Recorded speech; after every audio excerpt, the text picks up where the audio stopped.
That's why tuan-tuan, kalau kita ada masalah sesak dalam hidup kita, rasa serabut, rasa macam ya Allah, aku rasa macam dah give up lah hidup aku ni, aku rasa macam tak boleh khusyuk, tak boleh tenang lah bila nak sembahyang, nak ibadah. Tuan-tuan, problem dia bukan kat sejadah. Tuan-tuan tukarlah sejadah banyak mana pun tetap juga tak khusyuk. Kalau hati yang tak diubah, tak dibersihkan, tetap juga tak sembahyang khusyuk juga.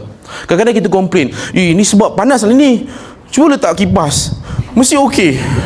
Tak tuan-tuan, kalau hati problem tuan-tuan, letaklah 10 kipas pun tetap juga kita yang problem. Sekarang tuan-tuan, jom kita cek. Tuan-tuan, kalau saya sebut satu-satu ni, tuan-tuan jangan jadi orang yang, dia kebiasaan orang kan, saya punya student-student kan, kalau saya sebut ada 5 tanda orang yang masalah hati, saya sebut 1, 2, 3 kan.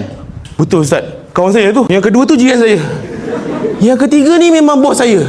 Dia tak nak tengok diri dia, dia suka tengok orang lain. Kadang-kadang saya tadabbur tentang kisah Fir'aun contoh kan. Fir'aun ni, dia ni sekian, tak suka tengok orang lebih daripada dia. Betul Ustaz, betul. Memang satu department saya Ustaz. Dia suka tengok orang, tapi dia tak perasan rupanya dia yang problem tu. Sama juga tuan-tuan, kadang-kadang orang tanya saya soalan kan, Ustaz, macam mana kita nak hadapi keadaan tempat kerja yang toksik? Sebab ketua unit saya toksik, ketua section saya toksik, ketua cawangan saya toksik, sampai ke atas, sampai pengarah pun toksik. Dan bukan setakat itu, bila saya balik rumah, suami saya toksik. Nak balik kampung ni, hari raya ni, mak mentua saya dua-dua toksik.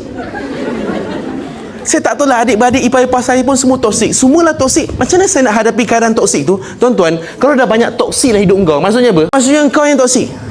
Sebab orang yang toksik, dia tak akan mengaku dia toksik. Tuan-tuan toksik. Okey, tuan-tuan, jom kita cek satu-satu hati kita untuk kita nak baiki. Sebab tempat letak jatuh pandangan Allah ni pada hati kita, bukan pada kesempurnaan tubuh badan kita, bukan pada berapa banyak numbers dekat bank account kita, tapi hati kita ni.